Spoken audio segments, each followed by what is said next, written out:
The big Dutch colonial house on Ocean Avenue sat in the dark just before dawn, its white siding faintly visible under the streetlights, second-story windows staring out at the quiet Long Island street. Inside, the DeFeo family slept. Ronald DeFeo Sr. and his wife, Louise, lay in their king-size bed. Down the hall, their children slept in their own rooms. 18-year-old Dawn, 13-year-old Allison, 12-year-old Mark, and 9-year-old John.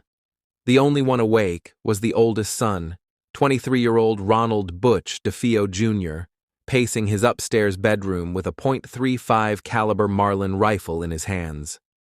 It was the early hours of November 13, 1974, in Amityville, New York. Outside, it was another cold weekday morning.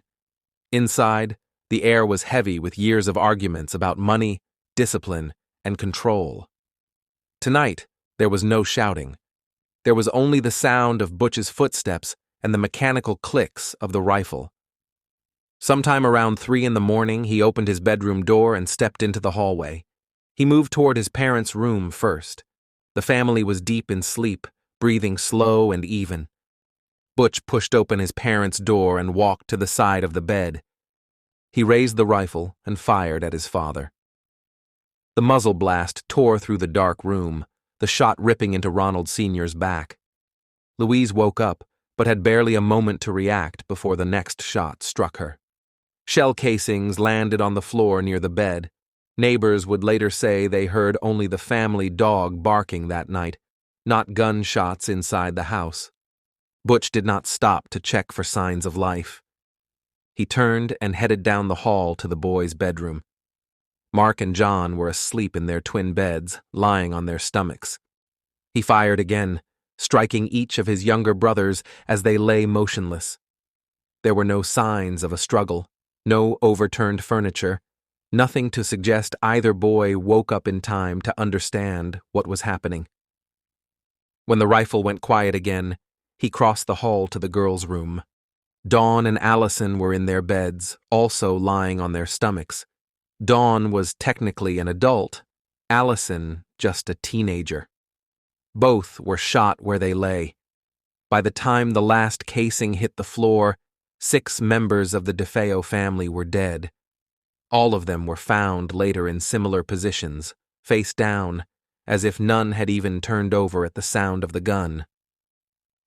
What happened in the moments after the shootings has never been fully clear, but investigators pieced together a sequence from physical evidence and DeFeo's own statements. He spent time in the house with the bodies still there. At some point, he showered and changed clothes. He gathered the bloody clothing and the rifle, later discarding the weapon in a nearby canal. He also removed his father's wallet and jewelry, suggesting an attempt to make the crime look like something other than a domestic mass murder. Around 6 in the morning, Butch showed up at his job at his family's car dealership in Brooklyn.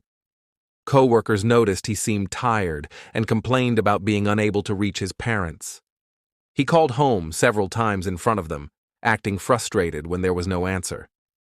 Throughout the day, he told friends he thought something was wrong at the house, planting the idea that he was worried and unaware. That evening, Butch went to a local bar in Amityville. At around 6:30 p.m., he burst inside shouting that his parents had been shot. Several patrons and friends followed him back to the house. Together, they went upstairs and found Ronald Sr. and Louise dead in their bed. Someone called the police. Responding officers soon discovered the bodies of the children in their rooms. 6 victims in a single house, all shot in their beds, turned a quiet street into a crime scene. At first, Butch told police he believed the killings were the work of a mob hitman. He named a man he claimed had threatened his family, trying to link the murders to his father's business dealings. Detectives listened, but their attention quickly shifted to inconsistencies. There were no signs of forced entry, no ransacked rooms, no evidence that a stranger had moved from bedroom to bedroom. The family dog, a large sheepdog named Shaggy, had been in the house. No one reported hearing it bark at an intruder. Investigators also noticed the uniformity of the crime scene. All 6 victims were found lying face down. None had gotten out of bed or appeared to have fought back. Toxicology tests later showed there were no sedatives or sleeping drugs in their systems. The rifle used was a Marlin .35 caliber hunting rifle, loud enough that neighbors should have heard the shots. That combination of facts raised questions that still spark debate, but one conclusion became clear. Whoever did this moved quickly and without opposition. As detectives interviewed DeFeo over the next day, his story began to fall apart. He contradicted himself about his movements and his timeline. Investigators kept him at the station, pressing him on details. By the following day, under sustained questioning, he broke. He admitted he had killed his family. "Once I started, I just couldn't stop," he told officers. "It went so fast." The mob hitman story was abandoned. Now the case was a confession-backed family annihilation. The trial that followed in 1975 focused heavily on DeFeo's mental state. The defense argued that he had been driven by voices in his head, that he suffered from serious mental illness and could not be held fully responsible. The prosecution countered that his actions before and after the murders, loading the rifle, moving methodically from room to room, attempting to dispose of evidence, and crafting a false narrative about a break-in, showed planning and awareness. Witnesses painted a picture of a troubled young man. DeFeo had a history of drug use, including heroin and LSD. He had a volatile relationship with his father, marked by loud arguments and occasional violence. There were stories of him pulling a gun on his father in the past, and of the 2 men clashing over money and control. But none of that changed the core facts. 6 people were dead, and he had admitted pulling the trigger.